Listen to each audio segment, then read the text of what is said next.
Assalamualaikum warahmatullahi wabarakatuh. Alhamdulillahi rabbil alamin. Wabihi nasta'in ala umuri dunya waddin. Wassalatu wassalamu ala ashrafil anbiya'i wal mursalin. Wa ala alihi wa sahbihi ajma'in. Amma ba'du. Pertama-tama marilah kita panjatkan puji syukur kehadirat Allah subhanahu wa ta'ala yang telah memberi kita hidayah dan inayah sehingga kita bisa mengikuti pengajian ini secara sederhana tetapi dalam keadaan sehat walafiat.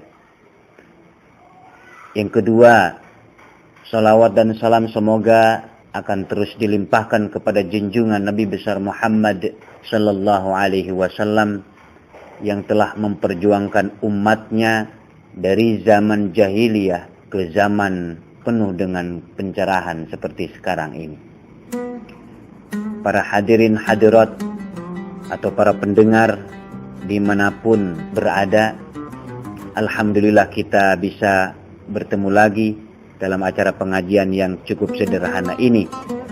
Insya Allah sekarang kita akan mengambil sebuah tema, yaitu tentang qada sholat.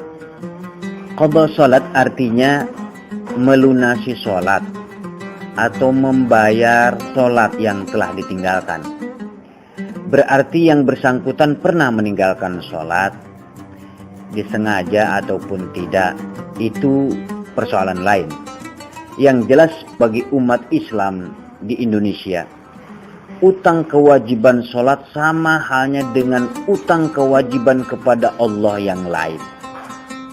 Ia harus dilunasi. Soal ada orang lain yang punya pendapat bahwa sholat yang ditinggalkannya itu tidak wajib dibayar, silakan saja. Umumnya mereka yang tidak bersedia mengqadha atau membayar sholat yang ditinggalkan, sebab kewajiban itu terkait dengan waktu sholat yang harus dikerjakan saat itu. Jika sudah lepas waktu yang sudah ditetapkan, ya sudah, tak perlu dibayar lagi. Hujah atau alasan yang dipakai oleh umat Islam tidak begitu. Mereka lebih melihat bahwa sholat yang ditinggalkan itu disebabkan kelalaian kita. Kepada manusia saja utang harus dibayar. Kenapa utang kita kepada Allah justru dipermudah? Walaupun kita tahu Allah adalah zat maha pemaaf, tapi itu masalah lain. Bagi umat Islam dapat dibayar lain waktu yang senggang. Akan tetapi lebih cepat membayar itu lebih baik. Misalnya kita baru saja utang sholat subuh, maka waktu yang terbaik dapat dikerjakan jam 7 atau jam 8 pagi ketika kita bangun dari tidur. Atau ketika kita sempat membayarnya dan tidak perlu ditunda-tunda lagi. Meski pada dasarnya utang atau qadha sholat subuh dapat dikerjakan di waktu sholat zuhur, maghrib, asar atau kapan saja. Demikian berlaku pada sholat-sholat lain yang kita tinggalkan. Soal apakah dosa besar ketika kita meninggalkan sholat, tentu saja akan dilihat alasannya. Kalau alasan tidur, tidak ada yang membangunkan, tentu Allah Maha Tahu. Berbeda kalau kita meninggalkan sholat karena alasan bus yang kita tumpangi tidak berhenti. Atau di kereta yang keretanya tidak ada tempat. Di pesawat yang katanya tidak ada air. Atau sedang sakit. Semuanya itu Allah Maha Tahu. Yang jelas sholat bagi kaum muslimin merupakan suatu kewajiban yang harus dikerjakan pada waktunya dalam kondisi apapun. Jika tidak bisa berdiri, duduk. Tidak bisa duduk, tiduran. Tidak bisa tiduran, isyarat mata. Tidak bisa isyarat mata, dengan hati. Begitu mudahnya syariat Islam, namun kemudahan itu masih saja dirasa berat oleh orang yang suka bermalas-malasan. Sekarang bagaimana jika utang sholat 1 minggu karena sakit belum bisa membayarnya? Lalu dia keburu meninggal. Siapa yang harus membayar? utang sholat tadi bisa dibayar lewat dua cara. Cara yang pertama dilunasi keluarganya, dan cara yang kedua bisa melunasinya dengan membayar fidyah atau denda, yaitu 1 waktu sholat yang ditinggalkan sama dengan 6 on beras. Berarti keluarga harus membayarkan 6 on dikali 5 dikali 7. 6 on beras dikali 5 dikali 7, dan diberikan kepada tetangga yang fakir dan miskin. Lihat di dalam Fiqhus Sunnah juz 2 halaman 185. Ittafaqal ulama'u ala anna qada'as salati wajibun 'alan nasi wan naimi lima taqaddama min qawli Rasulillah sallallahu alaihi wasallam annahu laisa fin naumi tafritun wa innamat tafrit fil yaqzah.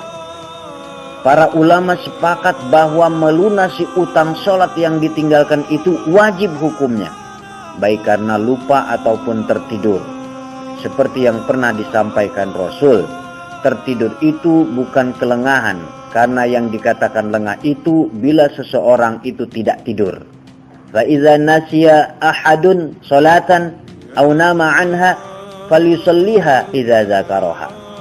Kalau ia lupa atau tertidur dan tidak mengerjakan sholat, sholatlah ketika ia teringat.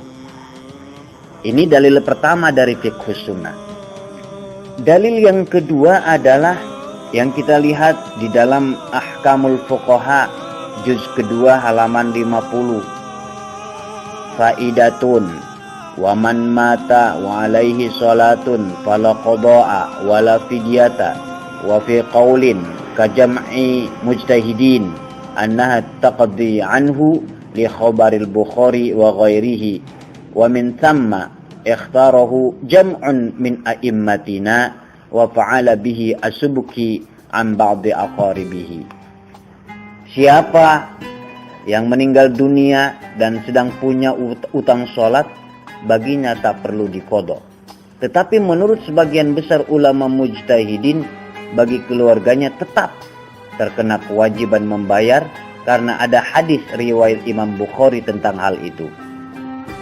Pendapat terakhir ini cenderung diikuti ulama-ulama Syafi'iyah, antara lain Imam Subki dan sebagian teman dekatnya. Dalil ketiga adalah dari kitab I'anatul Talibin juz 2 halaman 229. As-sahih huwal ibta'ul awwalu bi ikhrajil fidyah 40 muddan li tarkis shalawatil maktubati 8 ayyamin fi 5 maktubatin.